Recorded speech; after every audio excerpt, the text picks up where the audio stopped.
সাল্লাল্লাহু আলাইহি ওয়াসাল্লাম বলেছেন তার উম্মত নাকি ৭৩ দল হবে, একদল জান্নাতি বাকিরা জাহান্নামী। কিভাবে বুঝবো আমরা কোন দল সহি? দেখেন, নবী করিম সাল্লাল্লাহু আলাইহি ওয়াসাল্লাম বলেছেন আমার উম্মত ৭৩ ভাগে বিভক্ত হবে, সবাই জাহান্নামে যাবে, তবে এক শ্রেণীর মানুষ তারা জান্নাতে যাবে।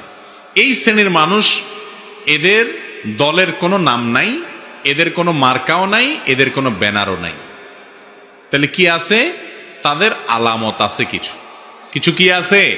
আলামত আছে। সে আলামত কি?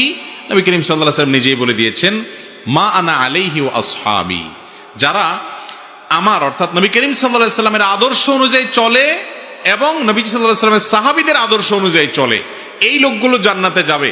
যারা নবী করিম সাল্লাল্লাহু আলাইহি ওয়াসাল্লামের আদর্শ অনুযায়ী চলে না, মানে না, সাহাবীদের আদর্শ মানে না, এই লোকগুলো জাহান্নামী। তাহলে আমি দেখব আমার সাথে, আমার আমলের সাথে, আমার চিন্তা এবং বিশ্বাসের সাথে নবী সাল্লাল্লাহু আলাইহি ওয়াসাল্লামের চিন্তা বিশ্বাসের কাজে কর্মের এবং সাহাবীদের কাজে কর্মের মিল আছে কি নাই। যদি থাকে, আমি আশা করতে পারি আমি সেই একদল নাজাতপ্রাপ্ত দলের মধ্যে আছি ইনশাআল্লাহ। এবং এই শ্রেণীর মানুষ বিভিন্ন দেশে, বিভিন্ন গ্রুপে, বিভিন্ন বলয়ে ছড়িয়ে ছিটিয়ে থাকতে পারে।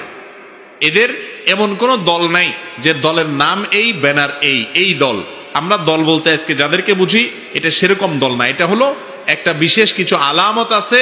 এই নিদর্শনগুলো যেই দলের, যেই দেশের, যেই ভাষার, যে অঞ্চলে মানুষের মধ্যে আছে, এই মজলিসে কয়েকজনের মানুষ আছে, তাহলে তিনি ওই নাজাতপ্রাপ্ত দল।